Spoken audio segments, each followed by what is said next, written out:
اليوم باذن الله تعالى غادي نحضروا معكم واحد البريوش كيجي رائع وهشيش ولذيذ، غير الشكل ديالو كيشهي. وما نطولش عليكم، الا عجبكم لا فيديو ما تنساوش ديروا الاشتراك في القناه ديالي وتفعيل الجرس باش يبقى يوصلكم الجديد ديالي. ونخليكم مع المقادير وطريقه التحضير. بسم الله على بركه الله. عندنا بيضه وحده، وعندنا فانيلا 7 غرام ونص، وعندنا 120 غرام ديال الشوكولات اللي غنوضعوا في الداخل ديال البريوش ديالنا. كتبقى اختياريه، ممكن تخليو البريوش ديالكم غير عادي. عندنا نص كاس ديال السنيده ما يعادل 100 غرام، وعندنا نص كاس ديال الحليب بودره ما يعادل 70 غرام. عندنا 50 غرام ديال الزبده مذابه مع 2 معالق تاع الزيت. انا استعملت هنا الزبده النباتيه، يمكن لكم تستعملوا ديال العبار افضل. وعندنا 420 غرام ديال الفورص من النوع الجيد ما يعادل 4 ديال الكؤوس عبار العنبه. وعندنا معلقه كبيره ديال خميره الخبز ممسوحه ما يعادل 7 ديال الغرامات. وعندنا نص معلقه ديال الملح صغيره، وعندنا كاس تاع الماء ديال العنبه ما يعادل 150 ملل، وعندنا معلقه كبيره ديال الخل. وغنبداو في تحضير البريوش ديالنا. ناخذ اناء نوضعوا السكر السنيده، نصف كاس ديال الحليب بودره، وفانيلا وحده، وغادي نضيف معلقه ديال خميره الخبز. الا بغيتوا البريوش دغيا يخمر ليكم غادي تضيفوا ساشي ديال خميره الحلويات. وضعت معلقه ديال الخل، وغادي نضيف بيضه واحده. نضيف الزبده كيف ما قلت لكم من قبل 50 غرام. غادي نطرب البيضه شويه، عاد غنضيفها على المكونات. وغادي نضيف كاس تاع الماء كيف قلت لكم 150 ملل. غادي نخلط مزيان تنسجموا ليا المكونات، الا باستثناء الملح تنوضعها مع الدقيق. بالنسبه لهاد البريوش ساهل واقتصادي وما كيحتاجش كاع ندلكو بزاف، بسرعه كنحضروه. نضع ديك الملحه نص معلقه صغيره مع الدقيق، ونبدا نضيف تدريجيا كيف ما كتشوفوا.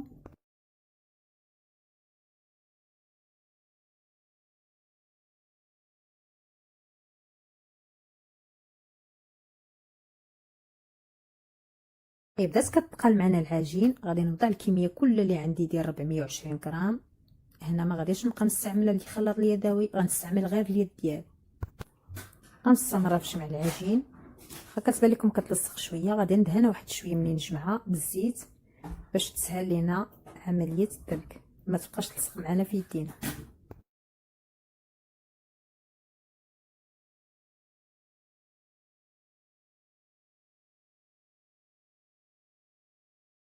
من بعد ما جمعت العجين غادي ندهن طاوله العمل بالزيت، وغادي نوضعها فوق منها.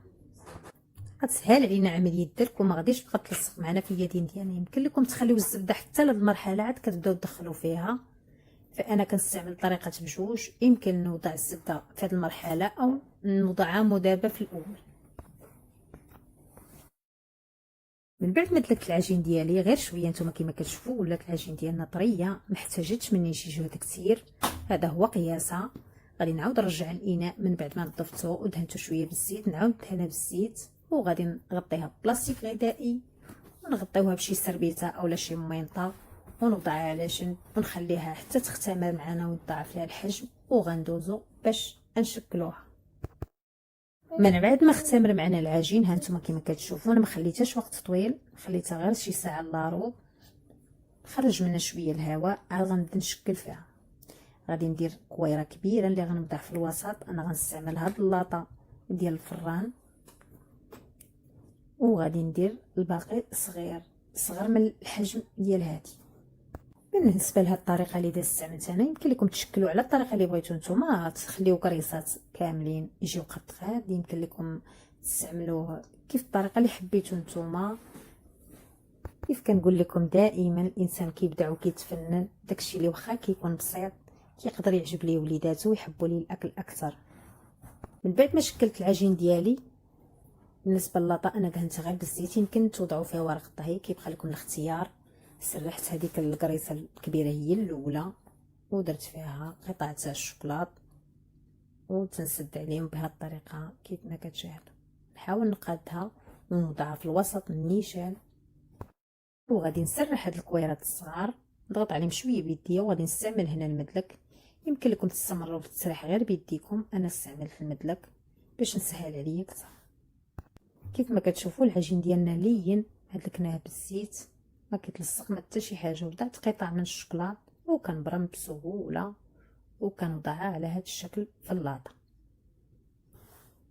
بالنسبه لهاد العجين كتقدروا تشكلوه كيف ما بغيتوا، تقدروا ديروه على شكل شهده غريسات صغار، كتقدروا ديروها تعمروها بالحشوه مالحه تحيدوا غير السكر، كتقدروا يعني سهله وكتخدموا فيها كيف بغيتوا، كتحكموا فيها ما كتلصق ما حتى شي حاجه.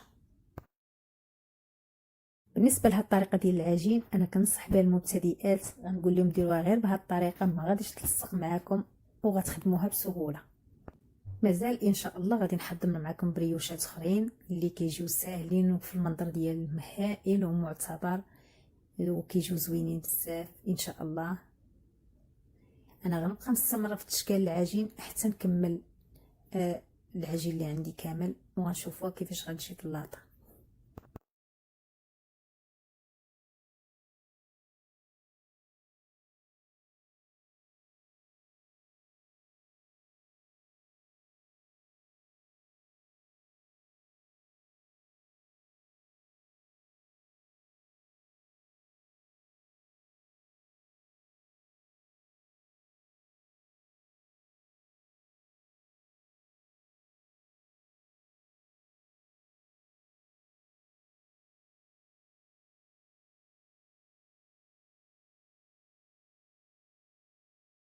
من بعد ما كملنا العجين ديالنا تقريبا الكميه كلها جاتنا هي هذيك في اللاطه، نحاولوا نقادوها باش يجي المنظر ديالها جميل بهذا الشكل، وغادي نغطيوها ونخليوها تختمر المره الثانيه حتى تخمر. غندوزو باش ندهنوها بالبيض.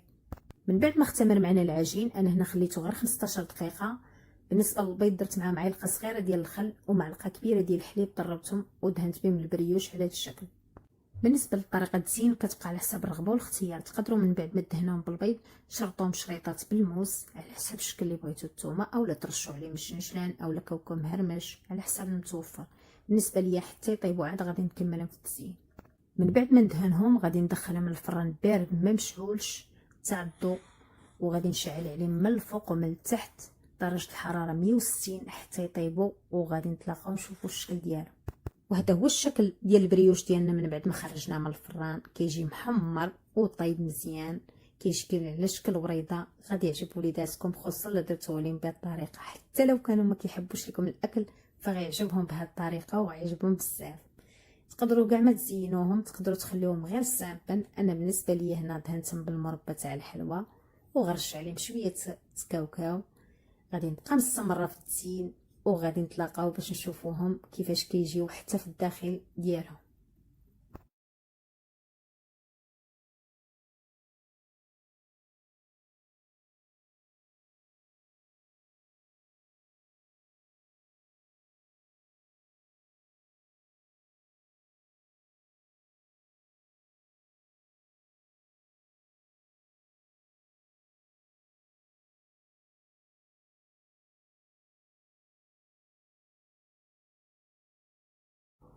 وهذا هو الشكل النهائي ديال البريوش ديالنا من بعد ما كملناه في التزيين ورشيناه بالكاوكاو مهرمش. كتزادو جماليه كثار وكيجي زوين هائل في المنظر ديالو. انا غادي نفتح لكم وحده من الداخل قطني هشيش بزاف، هانتوما كيما كتشوفوا كيجي هشيش بكم كيستحق التجربه. وإلا عجبكم لا فيديو ما تنسوش الاشتراك في القناه ديالي وتفعلوا الجرس وما تنسوش اللايك. وإلا عجبكم هاد لا فيديو بارطاجيو مع الاهل والاصدقاء. وشكرا، خليتكم على خير الى فيديو قادم بحول الله.